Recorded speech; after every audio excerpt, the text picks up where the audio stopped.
संयुक्त श्रमिक संगठन के द्वारा कॉमर्शियल माइनिंग के विरोध में जो स्ट्राइक किया गया था, आज उसका दूसरा दिन था। आज दूसरा दिन स्ट्राइक जारी रहा, बहुत जगह पे सफल रहा, नहीं रहा, वो बाद में बात करेंगे। सबसे पहले हम लोग देखते हैं कि श्री प्रहलाद जोशी जी ने इस मैटर में क्या कहा।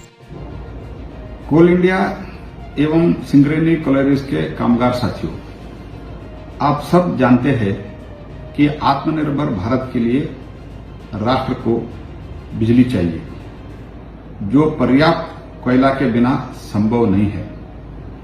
मुझे गर्व है कि हमारे पास देश के ही नहीं बल्कि दुनिया की सबसे बड़ी कोयला उत्पादक कंपनी कोल इंडिया लिमिटेड है, जो अकेला देश का 80% से अधिक कोयला निकाल रही है। फिर भी देश को सालाना लगभग 250 मिलियन टन कोयला का आयात करना पड़ता है। अपने देश में पर्याप्त कोयला रहते हुए कोयला का आयात किसी पाप से कम नहीं है।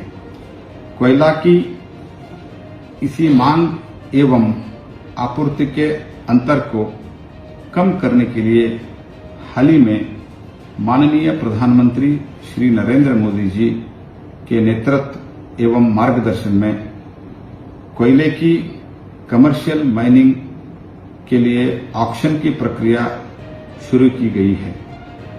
मैं कोल इंडिया और सिंगरेनी कॉलेज परिवार के हर सदस्य को आश्वस्त करता हूं कि कमर्शियल माइनिंग से अपनी कंपनी का दूर दूर तक कोई संबंध नहीं है। कोल इंडिया देश में कोयला उत्पादक की सबसे बड़ी कंपनी थी, है और रहेंगे।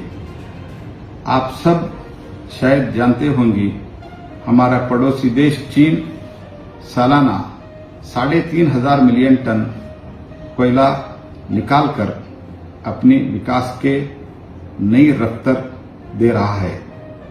दुनिया का तीसरा सबसे बड़ा कोयला रिजर्व रखकर भी चीन आज सबसे बड़ा कोयला उत्पादक एवं उपभोक्ता देश है।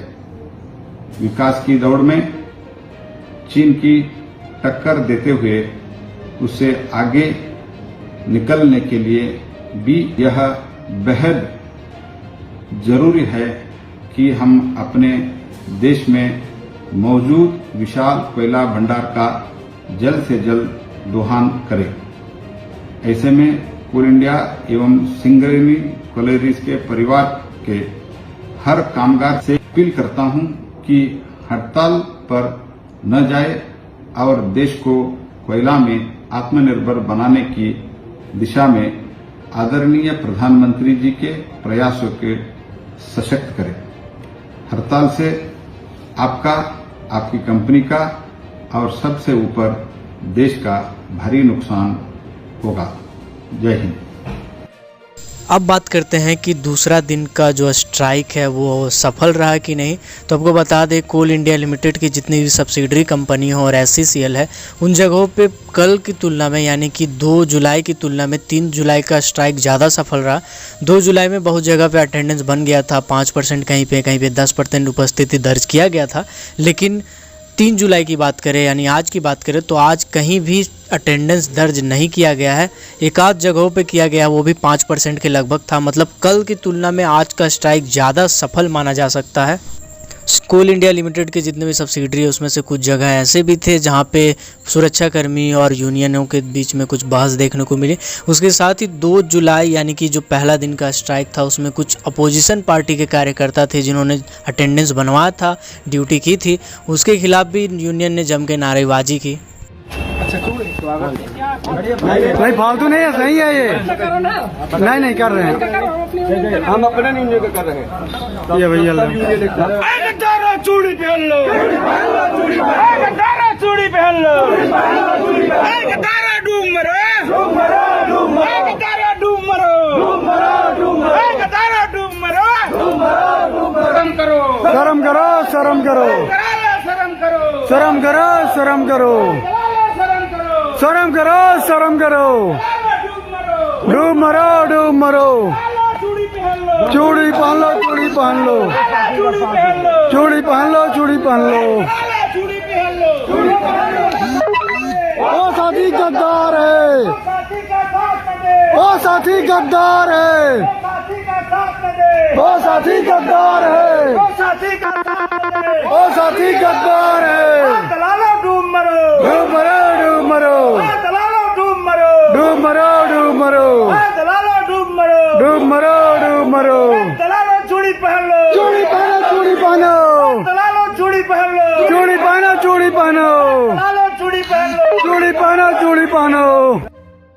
कुछ जगहों पे मैनेजमेंट और कोल यूनियन के जो यूनियन लीडर्स थे उसके बीच में भी कुछ बहस देखने को मिलती कुछ जगहों पे, बट ये बहुत ही सीमित जगहों पे था। और कल के मुकाबले में यानी कि 2 जुलाई के मुकाबले में 3 जुलाई का जो स्ट्राइक अगर हम कंपेयर करें तो 3 जुलाई का स्ट्राइक ज़्यादा सफल माना जा रहा है। वहीं कोयला मंत्री जी लगातार ट्वीट करके या टीवी मीडिया में आके ये हमेशा बयान दे रहे थे कि इससे कोल इंडिया लिमिटेड को कोई खतरा होने वाला नहीं है, जैसा कि आपने इस वीडियो के स्टार्टिंग में भी सुना। और तो और उन्होंने ये कहा है कि कोल इंडिया लिमिटेड को एक दिन में 360 करोड़ का नुकसान हुआ है और दूसरा दिन और तीसरा दिन अगर स्ट्राइक जारी रहा तो इतना का ही नुकसान कोल इंडिया लिमिटेड को उठाना पड़ेगा और देश को भी उठाना पड़ेगा। इसके साथ ही एक गुप्त सूचना मिल रही है जिसके बारे में मैं कंफर्म नहीं कह सकता हूं, बट ये सूचना मिल रही है कि जो भी कॉम्प्लेक्स है जैसे कोल इंडिया लिमिटेड के जितनी भी सब्सिडरी कंपनी है उसके जो कॉम्प्लेक्स है उस पर जो डिपेंड करता है, जो बिजली है, जो पानी है, ये दोनों फैसिलिटी जो है वो तीसरा दिन अगर स्ट्राइक जारी रहा लगातार तो कुछ जगहों पे बिजली काट दी जाएगी और कुछ जगहों पे जो वाटर सप्लाई है वो पहला दिन का जो स्ट्राइक है उसके शाम से ही काट दिया गया। लेकिन फिर भी अगर कोल इंडिया लिमिटेड को आपको बचाना है तो यह स्ट्राइक आपको जारी रखना पड़ेगा ताकि सरकार पे दबाव बढ़े और वो इस मैटर में फैसला ले। कोल इंडिया या माइनिंग या फिर कोल माइनिंग, मेटल माइनिंग से रिलेटेड कोई भी न्यूज़ अगर आपको अपडेट रहना है तो आप इस चैनल को सब्सक्राइब कर दे, बेल आइकन को प्रेस कर दे ताकि आने वाली वीडियो की सारी नोटिफिकेशन आपको मिलती रहे, टाइम पे आपको सारी जानकारियाँ मिलते रहे। इसके लिए इस चैनल को ज़रूर से ज़रूर सब्सक्राइब करें। तब तक के लिए keep watching, keep supporting, till then जय हिंद।